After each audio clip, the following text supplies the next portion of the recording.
So do goats eat native plants? That's a question we often get at Hamilton Native Outpost. And we're going to address that today. We are out here on a native grassland, and this is being grazed with goats. It's being grazed with goats for the purpose of the weed control, the brush control specifically, that they can give. You can see in the background some of the brushy species on this grassland. But that's their primary goal, but of course they're going to eat other things. And so let's just take a little look about what are the goats eating, what don't they eat, is it good forage for them? We're grazing it to a severity so that we can get the brush and weed control. So we're doing a more intense graze than we might otherwise do, but we don't come back very often. And so what's happened is vegetation was tall. It had not been grazed. We are in the middle end, probably end of June now.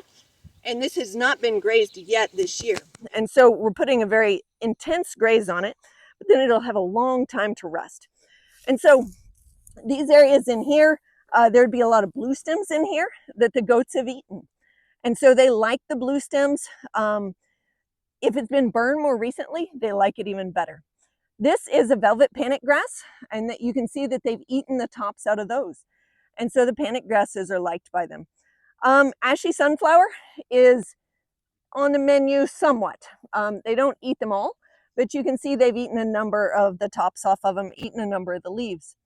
The grass-leaved goldenrod is not something that they really like. They avoid it entirely. So as we walk around,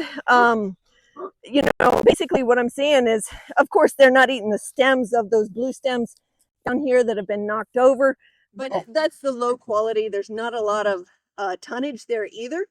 And honestly, that just gives us soil health builder and soil protection. And so knocking some of that down can actually be a good thing.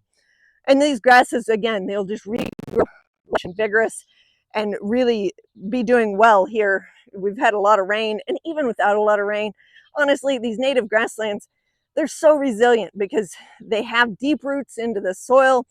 They have, like the warm season grasses that are growing now in June, are so water efficient, and they protect their water so much that it's just, they don't need great water to regrow. So the goats really love the native grasslands, and we have found, we didn't have much experience with them on the grasslands up until this year and last, but we found that they really do a nice job of the brush and weed control. Of course, we've known that for a long time, but then they do eat the native grassland as well. So if you want to plant a diverse native grassland for goats, like we think of that with cattle or bison, right?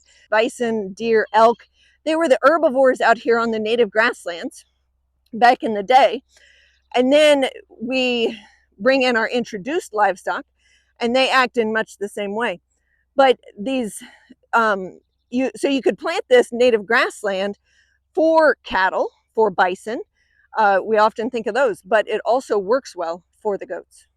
I'm Elizabeth with Hamilton Native Outpost, and it's fun to share with you different ways that you can use natives in your operation. If you have a grazing operation, if you have goats or small ruminants, or you're thinking about having them, now you know that native grasslands can work for you for grazing. We at Hamilton Native Outpost make these videos to share the unique knowledge that we have gained from over 40 years of working with native plants as we raise and sell native grass and wildflower seeds. If you found this video helpful, we need your help to get the message out. Please subscribe, share, like, and comment. It helps others to find us. Thank you.